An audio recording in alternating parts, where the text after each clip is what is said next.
మైథిలీపురం రాజ్యంలో రంగరాజపురం అనే గ్రామం ఉండేది. ఆ ఊర్లో పట్టాభిరామయ్య అనే జమీందారుండేవారు. ఆ గ్రామాన్ని జమీందారే పరిపాలిస్తూ ఉండేవారు. ఆ ఊరెప్పుడూ సిరి సంపదలతో, పాడి పంటలతో ఎంతో కళకళ్లాడుతూ ఉండేది. ఆ ఊరి గురించి గ్రామస్తులే కాదు, మిగతా ఊరి ప్రజలు కూడా మాట్లాడుకునేవారు. పట్టాభిరామయ్యకి 3 కొడుకులుండేవారు. వారి పేర్లు ధనంజయ, అర్జున్ మరియు పార్థుడు. రే ధనంజయ, పసుపు పంట ఎంతవరకు వచ్చిందో చూస్తావా? సరే నాన్నగారు. అంటూ పెద్ద కొడుకు ధనంజయ ఆ పనికి వెళ్ళాడు. నాన్న పార్థు, వేరుశనగలు వచ్చాయి కదా, నూనె తీయించి పట్నానికి పంపు. రే చిన్నోడా, వరి పంటలు కలుపు తీయించు అని 3 కొడుకులకి వివిధ రకాల పనులు అప్పజెప్పేవాడు. దాన్ని వాళ్లు కష్టమైనా సరే తూచా తప్పకుండా పాటించేవారు. కాకపోతే ఆ 3కి కొన్ని లోపాలున్నాయి. ధనంజయ్కి కోపం ఎక్కువ. ప్రతి దానికి చాలా కోపడుతూ ఉండేవాడు. ఆ కోపం ఈ కోపం పనివాళ్ల మీద చూపించేవాడు. ఏంటమ్మా పనాపేసి ముచ్చట్లు పెట్టారు? పని కానివ్వండి. ఈ మాటలేవో ఇంట్లో కూర్చొని మాట్లాడుకోవచ్చు కదా. ఇక్కడికొచ్చి మా పనులు జాప్యం చేయడం దేనికి అంటూ పనికి వచ్చిన మనుషులతో చాలా కోపంగా మాట్లాడేవాడు. పెద్దబాబుంటే మేం పని చేయలేం అంటూ పని మనుషులు మాట్లాడుకోవడం ధనంజయ్ చెవిన పన్నే పడింది కూడా. ఇక రెండోవాడికి మొహమాటం చాలా ఎక్కువ. అంత గిరాకీ లేదండి, నూనెకి కొంచెం ధర తగ్గించండి. అదేంటి, ఈ చుట్టుపక్కల వేరుశనగలు మనమే కదా పండించింది అంటూ మామూలుగా అడిగాడు. అలా అంటే ఎలా అండి, ఈసారి కొంచెం తగ్గించండి, మళ్ళీ మీ వరకు రావాలి కదా అని బలవంత పెట్టేసరికి మొహమాట ఉన్న అర్జునుడు కాదనలేకపోయాడు. దాంతో అర్జునుడు నష్టం చూడాల్సి వచ్చింది. ఇక 3వ కొడుకు పార్థుకి జాలి ఎక్కువ. ఎవరైనా వచ్చి కన్నీళ్లు కారిస్తే చాలు, ముందు వెనక ఆలోచించేవాడు కాదు. శాంతమ్మా, ఏంటి ఆలస్యంగా వచ్చావు? ఇలా ఆలస్యంగా వస్తే పనులెలా సాగుతాయి చెప్పు. అయ్యా, మా చంటోడికి జ్వరం వచ్చిందయ్యా, వాణ్ణి ఆచారి దగ్గరికి తీసుకెళ్లానయ్యా అంటూ దీనంగా మొహం పెట్టి చెప్పగానే కరిగిపోయాడు. అయ్యో పాపం. సరేలే, వెళ్ళు. సాయంత్రం త్వరగా వెళ్ళిపో. వెళ్ళేటప్పుడు నన్ను కలు, కాస్త డబ్బులిస్తాను. అనారోగ్యం అంటే డబ్బులు నీళ్ళలా ఖర్చయిపోతాయి అని చెప్పి పంపాడు. చిన్నోడి దగ్గర ఏడిస్తే చాలు, డబ్బిచ్చేస్తాడు అనే మాట ఊర్లో బాగా పాకిపోయింది. ఈ విషయాలన్నీ పట్టాభిరామయ్య గమనిస్తూ ఉన్నాడు. ఇప్పుడు కొడుకులకు ఆస్తి పంపకాలు చేయాలన్న ఆలోచనలో ఉన్నాడు. వీరి బలహీనతల్ని బట్టి ఎవరికి ఈ బాధ్యతలన్నీ అప్పగిస్తే మంచిది అన్న ఆలోచనలో పడ్డాడు. నాకు వయస్సు అయిపోయింది. ఈ వ్యాపారాలన్నీ ఎవరికి అప్పగించాలో అర్థం కావడం లేదు. ఏ కొడుక్కి అన్యాయం జరగకూడదు. వీళ్ల భవిష్యత్తులు బాగుండాలంటే ఎవరికి ఏది తగ్గ పనో ఆలోచించాలి అని తనలో తాను బాధపడుతున్నాడు. ఆ బాధతోనే అన్నం సరిగ్గా తినక మనోవ్యాధితో మంచాన పడ్డాడు. ఈ విషయం పట్టాభిరామయ్య ప్రాణమిత్రుడైన రంగ మార్తాండకి తెలిసింది. వెంటనే తనను చూడ్డానికి పక్కూరు నుంచి వచ్చాడు. పట్టాభిరామయ్యతో కబుర్లు చెప్పి అలా చెరువు దగ్గరికి తీసుకెళ్లాడు. ఇద్దరూ అక్కడ ప్రశాంతంగా కూర్చున్నారు. రంగ మార్తాండ ఈ విధంగా అడిగాడు. ఏమైందిరా? ఎందుకలా ఉన్నావు? ఏం ఆలోచిస్తున్నావు? ఏం లేదురా, కొంచెం ఆరోగ్యం బాగాలేదు. నీ గురించి నాకు తెలీదారా? ఇలాంటి వాటికి నువ్వు భయపడవు. బంగారం లాంటి బిడ్డలు, మంచి వ్యాపారం అంతా బాగానే ఉంది కదా. మనసులో దేని గురించి ఆలోచిస్తున్నావు? ఏ నాతో చెప్పకూడదా నీ బాధ అని మామూలుగా ప్రేమగా అడిగాడు. రంగమార్తాండ, ఊరేమో సిరి సంపదలతో తులతూగుతోంది. వ్యాపారం బాగానే సాగుతోంది. కానీ నేను కొన్ని రోజులు మాత్రమే వ్యాపారం చేయగలను. నా వయస్సు, తగ్గుతున్న బలం నన్ను బలహీనుణ్ణి చేస్తున్నాయి. నా 3 బిడ్డల్ని చూస్తే నేను లేకపోతే ఎలా బతుకుతారు అన్న భయం కలుగుతోంది. వ్యాపారం ఎవరి చేతిలో పెడితే అందరూ క్షేమంగా ఉంటారు. నాకు పాలు పోవడం లేదు. అందరికీ ఉన్నట్టే నా 3 కొడుకులకు కూడా చిన్న చిన్న బలహీనతలున్నాయి. అందుకే ఈ వ్యాపారాన్ని అర్హత కలిగిన వ్యక్తికి ఇవ్వడం నా కర్తవ్యం అంటూ ఆకాశంలోకి చూస్తూ చెప్పాడు. రంగమార్తాండ మౌనంగా వింటున్నాడు. సారథి సరైన వాడు కాకపోతే ఏ ప్రయాణం సక్రమంగా సాగదురా. అందుకే మంచి సారథి కోసం ఆలోచిస్తున్నాను. ఈ వ్యాపారం, నా కుటుంబం చాలా ఆనందంగా సాగాలి. అదే నా కోరిక. ఇందులో ఆలోచించడానికి ఏముందిరా? నీ వ్యాపారానికి 3 వారసులున్నారు కదా. అదే అర్థం కావడం లేదు. ఎవరిని వారసుడు చేయాలో పాలుపోవడం లేదురా. అదేంటి పట్టాభి? పెద్ద కొడుకైన ధనంజయే కదా వారసుడు. పెద్ద కుమారుడైనంత మాత్రాన పట్టాభిషేకం చేయకూడదు మార్తాండా. పెద్ద కొడుకు కాకపోతే రెండోవాడు, వాడు కాకపోతే మూడోవాడు. ఇందులో ఆలోచించేదేంటి? అని అర్థం కానట్టు అడిగాడు. అది కాదురా. పెద్దోడికి కోపం ఎక్కువ, రెండో వాడికి మొహమాటం, మూడో వాడికి జాలి ఎక్కువ. అలా అని 3 చేతకాని వాళ్ళు అంటే అదీ కాదు అని మొత్తం చెప్తున్నాడు. రంగమార్తాండ చాలా ఆసక్తిగా వింటున్నాడు. 3 చాలా బాగా పనిచేస్తారు, కానీ 3లో లోపాలున్నాయి. అలా అయినప్పుడు 3కి ఆస్తి పంచి ఎవరి వ్యాపారాలు వాళ్ళకి పంచేయి. కలిసి ఉంటేనే కదరా కుటుంబం బావుండేది. అందుకే ఆలోచిస్తున్నాను. అని పట్టాభిరామయ్య మనసులో ఉన్న బాధంతా మిత్రుడి ముందు పెట్టాడు. మిత్రుడు బాగా ఆలోచించి ఈ విధంగా సమాధానం చెప్పాడు. అర్థమైంది పట్టాభి. వారి 3కి పరీక్ష పెట్టి అసలైన వారసుణ్ణి తేలుస్తాను. నువ్వు నిదానంగా ఉండు. శక్తి సామర్థ్యాల్లో నా 3 కొడుకులు సమానమేరా. బలాబలాలు కాదు, పనిచేసే సామర్థ్యం కాదు, వారి నిజాయితీని పరీక్షించాలి. అప్పుడే మంచి వారసుడు పైకొస్తాడు అని చెప్పాడు. అర్థమైందిరా. నాకొక రోజు సమయం ఇవ్వు, నేను చూసుకుంటాను కదా అని చెప్పి రంగమార్తాండ ఆ రోజు రాత్రంతా రంగమార్తాండ నిద్రపోకుండా ఆలోచించగా అతనికొక ఉపాయం తట్టింది. వెంటనే ఉదయాన్నే పట్టాభి దగ్గరకొచ్చి రంగమార్తాండ తన మనసులో ఉన్నది చెప్పాడు. పట్టాభిరామయ్యకి ఆ ఉపాయం నచ్చింది. వెంటనే దాన్ని అమలు చేయాలని నిర్ణయించుకున్నారు. తన 3 కొడుకుల్ని పిలిచాడు పట్టాభిరామయ్య. చెప్పండి నాన్న, ఏంటి పిలిచారు? ఏదైనా కొత్త వ్యాపారం మొదలు పెడుతున్నామా? నాన్నగారు పిలిపించారట. ఎక్కడికైనా వెళ్ళాలా? అని 3 తండ్రి ఎదుట నిలబడ్డారు. తండ్రి వారి 3కి విత్తనాలు పంచాడు. ఆస్తి పంచే విషయంలో నేనొక నిర్ణయానికొచ్చాను. నా నిర్ణయాన్ని మీరు గౌరవిస్తారని అనుకుంటున్నాను. నా చేతిలో ఉన్నాయి చూసారా? ఇవి పుష్ప మొక్కల విత్తనాలు. వీటిని 3 మాసాల సమయంలో ఎవరైతే ఆరోగ్యకరమైన మొక్కలుగా రంగురంగు పుష్పాలుగా మార్చి తీసుకొస్తారు వారికి వ్యాపారం మొత్తం అప్పగిస్తాను.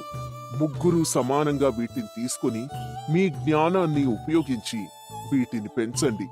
3 మాసాల తర్వాత ఈ విషయం గురించి మళ్ళీ మాట్లాడుకుందాం అని ఉన్న విషయాన్ని ఉన్నట్టుగా చెప్పాడు. దాంతో ఆ 3 విత్తనాలు తీసుకుని వెళ్ళిపోయారు. మట్టి కుండల్లో నాటి వాటిని పరీక్షిస్తూ ఉన్నారు. ఈ విత్తనాలపైనే వారి భవిష్యత్తు ఆధారపడి ఉన్నది కనుక వాటిని చాలా జాగ్రత్తతో సాకుతున్నారు 3. తండ్రి ఇచ్చిన వ్యవధి పూర్తవనే అయింది. 3 మాసాల తర్వాత తండ్రి దగ్గరికి 3 కొడుకులు కుండీలు తీసుకొచ్చారు. ధనంజయ్ కుండీలో పుష్పాలు బంగారు రంగులో మెరిసిపోతూ ఉన్నాయి. పార్థుడి కుండీలో మాత్రం రంగురంగుల పుష్పాలున్నాయి. అర్జునుడి కుండీలో మాత్రం ఎలాంటి పుష్పాలు లేవు. 3 కుండీలు పరీక్షించి చూశాడు పట్టాభిరామయ్య. అర్జునా, నీ కుండీలో పుష్పాలు లేవు, ఏమైంది? నాన్నగారు, నేనెంతో శ్రద్ధగా చేశాను, కానీ ఆ విత్తనాలు మొలకెత్తలేదు. నాక్కూడా అర్థం కావడం లేదు. నాకీ విత్తనాలు పెంచే నైపుణ్యం లేనట్టుంది అంటూ దీనంగా చెప్పాడు. పక్కనే రంగమార్తాండ కూడా ఉండి మౌనంగా చూస్తున్నాడు. మా మొక్కలు బాగా పెరిగాయి నాన్నగారు పుష్పాలు కూడా వచ్చాయి అన్నాడు ధనంజయ. నా కుండీలో కూడా పుష్పాలు అందంగా వచ్చాయి నాన్న, ఒక్కసారి చూడండి అంటూ ఇద్దరూ చెప్పారు. తండ్రి ఒక్కసారి 3 వైపు చూసి మిత్రుడైన రంగమార్తాండ వైపు చూశాడు. దానికి రంగమార్తాండ చిన్నగా నవ్వాడు. పట్టాభి కూడా వారిని చూసి నవ్వాడు. ఎందుకు నాన్న నవ్వుతున్నారు? నేను మీకిచ్చింది నకిలీ విత్తనాలు, అందులో నుంచి మొక్కలు వచ్చే అవకాశమే లేదు అనగానే మిగతా ఇద్దరూ కంగు తిన్నారు. రాజ్యం మీద ఆశలేని రాజు కంటే మేలైన రాజు ఎవ్వరూ ఉండర్రా. ఆస్తి కోసం లేని మొక్కల్ని తెచ్చి నేనిచ్చిన విత్తనాలే ఇలా పెరిగాయని చెప్పడానికి వెనకాడలేదు మీరు. ధనంజయ, పార్థ, నిజాయితీ ఎంత ముఖ్యమో మీకు తెలియదా? లేక నేను మిమ్మల్ని నిజాయితీగా పెంచలేదా? లేక నిజం చెప్తే మిమ్మల్ని తిడతానని మీరు అనుకున్నారా? అని అడగడంతో ఆ ఇద్దరూ వాళ్ళు చేసిన తప్పుకి తలదించుకున్నారు. మీ ముగ్గురిలోనూ లోపాలున్నాయి, కానీ అర్జునుల్లో నిజాయితీ ఉంది. నిజాయితీ ఉన్నవాళ్ళు ఎప్పుడైనా పైకొస్తారు. అందుకే వ్యాపార వ్యవహారాలన్నీ అర్జునుడికి అప్పగిస్తున్నాను. మీరిద్దరూ అర్జునుడితో కలిసి సహకరించండి. ఒకరి లోపాన్ని ఇంకొకరు సరిదిద్దుతూ ఆనందంగా వ్యాపారం చేసుకోండి. ఇందులో చిన్న పెద్ద భేదం లేదు. నిజాయితీ మాత్రమే ఇవాళ అర్జునుణ్ణి ఒక అడుగు ముందుంచింది. ధనంజయ, అర్జునుడు నీకంటే చిన్నవాడురా. పార్థ నీకంటే పెద్దవాడు కనుక మీ సహకారం వాడికి చాలా అవసరం. పైగా తెలివితేటల్లో అర్జునుని కంటే మీరే ఒక మెట్టు పైన ఉన్నారు. మీ బలాలను బట్టి ఎవరు ఏ పని చేస్తే మంచిదో మీరే మాట్లాడుకోండి. తుది నిర్ణయం మాత్రం అర్జునుడిదే. అర్జున, అధికారాన్ని తలకి ఎక్కనివ్వకు. నాన్నగారు, అన్నయ్య తమ్ముడు లేందే నేనొక్కడిని ఏమీ చేయలేను. వాళ్లను గౌరవిస్తేనే నా గౌరవం. మీ మాటలు నేనెప్పటికీ గుర్తుపెట్టుకుంటాను. మంచిది నాయనా. మీ ముగ్గురు సంతోషంగా ఉండటమే నాకు కావాలి. ఇక వెళ్ళండి అంటూ ముగ్గురిని పంపించాడు. ముగ్గురూ కలిసి వ్యాపారం చేస్తూ అర్జునుడి నాయకత్వంలో లాభాలు సాధించడం మొదలుపెట్టారు. తెలివితో మంచి సలహా ఇచ్చినందుకు మిత్రుడు రంగమార్తాండతో పట్టాభిరామయ్య ఈ విధంగా చెప్పాడు. మిత్రుడికి నిర్వచనం నువ్వేరా. తెలివితో నువ్విచ్చిన సలహా వల్లే ఈ రోజు నా కుటుంబం బావుంది. ఏం కావాలో చెప్పరా. నా సంతోషానికి కారణమైన నీకు ఏదైనా చెయ్యాలనుంది అని మామూలుగా అడిగాడు. మిత్రుడు సాయం చేసేది స్నేహం కోసమే తప్ప స్వార్థం కోసం కాదురా. నువ్వెప్పుడూ నవ్వుతూ ఉండాలి. అదే నేను కోరుకునేది అని చెప్పడంతో పట్టాభిరామయ్య రంగమార్తాండని కౌగిలించుకున్నాడు. ఇలా ఇద్దరి మిత్రుల స్నేహం చిరకాలంగా ఉంది. మార్తాండకి ఏ అవసరం వచ్చినా పట్టాభిరామయ్య కుటుంబం అండగా ఉంది. ఒక అందమైన గ్రామంలో చాలా మంది మనుషులు రకరకాల వృత్తులు చేసుకుంటూ జీవనం సాగిస్తూ ఉండేవారు. అందరూ ఒకేలా ఉండరు కదా. ఆ మంచి వాళ్లలో చెడువాడు కూడా ఒకడున్నాడు. అతని పేరే దేవా. బ్రతకడానికి అతను ఎంచుకున్న వృత్తి దొంగతనం. దేవా ఊర్లో తిరిగేటప్పుడు ఏదైనా ఒక వస్తువు కనబడితే చాలు, ఆ రోజు రాత్రి అది దేవా ఇంట్లో ఉండాల్సిందే. రాత్రిపూట ఎవ్వరికీ తెలియకుండా ఇంటికి కన్నాలు వేస్తూ దొంగతనాలు చేస్తూ ఉండేవాడు. దేవా గజ దొంగ అని తెలిసినా అతన్ని పట్టించే ఆధారం ఒక్కటి కూడా ఉండేది కాదు. దొంగతనం చేసిన సొమ్ము దేవా దగ్గర ఉన్నా అతను మాత్రం ఒకదాని గురించి తీవ్రంగా ఆలోచిస్తూ ఉండేవాడు. నేను ఊహ తెలిసినప్పటి నుండి వింటున్నా గజదొంగ వరదరాజు గురించి. తాటి చెట్టుకి తెలియకుండా తాటి కల్లుని, గులాబీ చెట్టుకి తెలియకుండా గులాబీ పువ్వుల్ని దొంగతనం చేస్తాడంట. ఒక్కసారైనా సరే ఆ వరదరాజును చూడాలి అంటూ ఎప్పుడూ మనసులో అనుకుంటూ ఉండేవాడు. అలాగే పక్క ఊర్లో ఉన్న వరదరాజులు కూడా ఇదే ఆలోచనలో ఉండేవాడు. ఆ ఊర్లో వరదరాజుని మించిన గజదొంగ ఎవ్వరూ లేరు. కానీ అతను మాత్రం పక్క ఊర్లో ఉన్న దేవా గురించి ఎప్పుడూ ఆలోచిస్తూ ఉండేవాడు. ఎవరో దేవా అంట పాలకి తెలియకుండా పెరుగుని, వెన్నకు తెలియకుండా నెయ్యిని దొంగతనం చేస్తాడంట. వాణ్ణి ఒక్కసారైనా ఖచ్చితంగా చూడాలి. వాడితో స్నేహం చేయాలి. వాడెలా దొంగతనం చేస్తాడు పక్క నుండి చూడాలి. ఎప్పుడూ మనసులో అనుకుంటూ ఉండేవాడు. ఒకరోజు దేవా సాయంత్రం పూట రచ్చబండ మీద కూర్చొనుండగా అక్కడందరూ వరదరాజు గురించి మాట్లాడుకోవడం మొదలుపెట్టారు. పక్కూర్లో వరదరాజు సొరంగం చేసి దొంగతనం చేశాడంట. అప్పుడు రెండో వ్యక్తి, సొరంగమే, వాడు మామూలు మనిషి కాదురా నాయనా. ఇలాంటి దొంగని నేనెప్పుడూ చూడలేదు అని మాట్లాడుకోవడం మొదలుపెట్టారు. ఇదంతా విన్న దేవా, ఈ వరదరాజుని చాలా తొందరగా కలవాలి. లేదంటే దొంగతనాల్లో ఎవ్వరూ పట్టుకోలేనంత స్థాయికి వెళ్ళిపోతాడు. ఒకరోజు మధ్యాహ్నం పూట రాగి సంకటి, అలాగే దాంతోపాటు తను దొంగతనం చేసి తీసుకొచ్చిన కోడితో కూర వండుకొని తిని వరదరాజు నిద్రపోతున్నాడు. అనుకోకుండా ఊరి జనాలందరూ పరిగెత్తడం మొదలుపెట్టారు.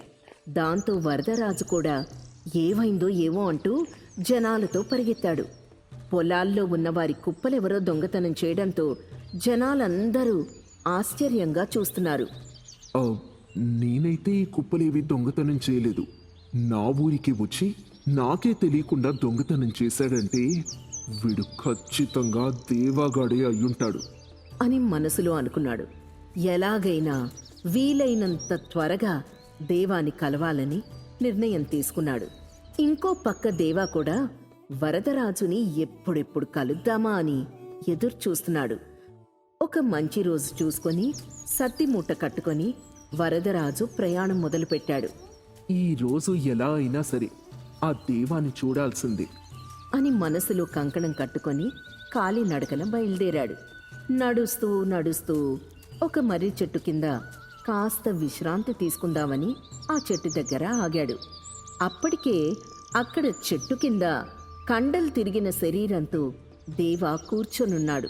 కాని అతనే దేవా అని వరదరాజుకి తెలియదు. అతనే వరదరాజు అని దేవాకు కూడా తెలియదు.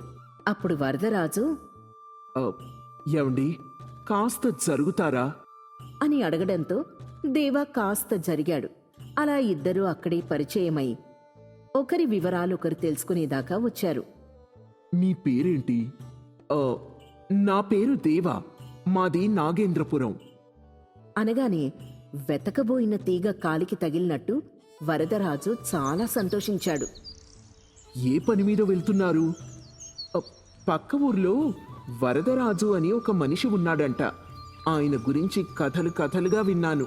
ఆయన్ని కలవడానికి వెళ్తున్నాను అంటూ తన మనసులో ఉన్న మాట చెప్పడంతో వరదరాజు చాలా సంతోషించాడు. ఇద్దరూ తెలియకుండానే ఒకరి మీద ఒకరు అభిమానం పెంచుకున్నారని ఇద్దరికీ అర్థమైంది. అయ్యా, నేనే ఆ వరదరాజును. నేను కూడా మిమ్మల్ని కలవడానికే వెళ్తున్నాను. అదృష్టం కొద్దీ మిమ్మల్ని ఇక్కడే కలిశాను. మీ గురించి కూడా నేనెన్నో కథలు విన్నానయ్యా అని చెప్పి ఒకరినొకరు పరిచయం చేసుకుని ఒకరి దొంగతనాలు ఒకరు మెచ్చుకోవడం మొదలుపెట్టారు. అప్పుడు దేవా, అయ్యా, మీరు ఊరి జమీందారింట్లో దొంగతనం చేశారంట. శబ్దం లేకుండా ఇనప్పెట్టె పగలగొట్టారంట కదా. దాని గురించి కథలు కథలుగా చెప్పుకునేవారు. అది ఎలా చేశారు? అంటూ తనకి తెలిసిన కొన్ని దొంగతనాల గురించి దేవా అడగడం, దానికి వరదరాజు సమాధానం చెప్పడం జరిగింది. మీరు సముద్రంలోనే ఉండి ఓడలో దొంగతనం చేశారంట. ఎలా చేశారయ్యా? అంటూ వరదరాజు కూడా అడుగుతుంటే దేవా మురిసిపోయి సమాధానం చెప్పాడు. వరదరాజు గారు, మిమ్మల్ని లేక లేక కలిశాను. ఒక్కసారి మీరు మా ఇంటికి రావాలి. ఈ రోజు రాత్రి మీరు మా ఇంట్లోనే ఉండి భోంచేసి వెళ్ళండి అని చెప్పాడు దేవా. దానికి వరదరాజు ఒప్పుకొని దేవా ఇంటికి వెళ్ళాడు.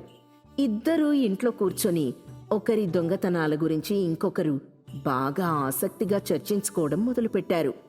వరదరాజు గారు, రండి భోంచేద్దాం అని పిలిచాడు దేవా. ఇద్దరూ భోజనం తినడానికి కూర్చున్నారు. దేవా వరదరాజుకి తన డాబు చూపిద్దామని కరణం వాళ్ళింట్లో దొంగతనం చేసిన బంగారు పళ్ళెల్లో భోజనం వడ్డించాడు. స్వతహాగా దొంగ అయిన వరదరాజు చూపు ఆ పళ్ళెం మీద పడింది. దేవా కూడా దొంగ కావడంతో ఈ విషయం తేలిగ్గానే గ్రహించాడు. ఈ రోజు రాత్రి ఎలాగైనా ఈ బంగారు పళ్ళెం కొట్టేయాలి అని మనసులో అనుకున్నాడు వరదరాజు. ఒక దొంగ బుద్ధి ఇంకో దొంగకి తెలియంది కాదు కాబట్టి దేవాకి వరదరాజు బుద్ధి తెలిసింది. దాంతో దేవా అటక మీద బంగారు పళ్ళెం పెట్టాడు. వరదరాజు అది చూసి, దేవా, నాకు ఆ అటక కింద పడక వేయి అని చెప్పడంతో దేవాకి వరదరాజు బుద్ధి అర్థమైంది. అటక పైనే బంగారు పళ్ళెం కూడా ఉంది. అసలే గజదొంగ కావడంతో ఏ రాత్రైనా దొంగతనం చేస్తాడేమో అని దేవాకి అనిపించింది. దాంతో ఆ బంగారు పళ్ళెం నిండా నీళ్లు పోశాడు. పళ్ళెం కొంచెం కదిలినా నీళ్లు కింద పడి నిద్ర లేచేలా జాగ్రత్త పడ్డాడు.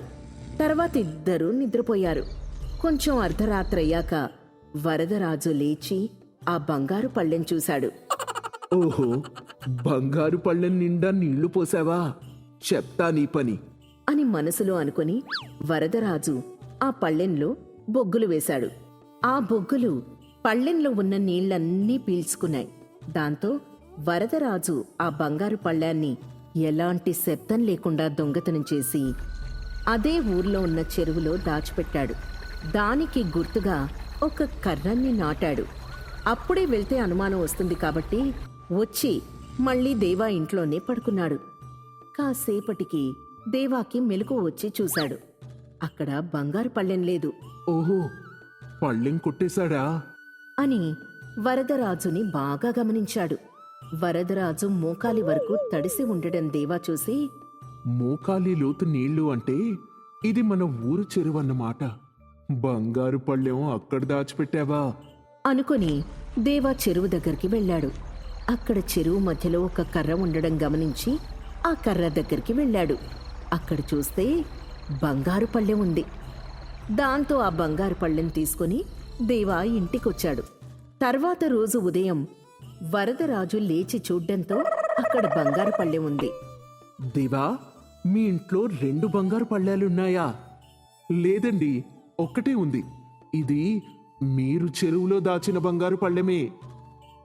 అనగానే వరదరాజు ముందు ఆశ్చర్యపోయాడు. తర్వాత ఒకరి దొంగతనం గురించి ఇంకొకరు తెలుసుకొని నవ్వుకున్నారు. ఆ తర్వాత నుంచి ఇద్దరూ కలిసి దొంగతనాలు చేస్తూ ప్రాణ స్నేహితుల్లా మారారు.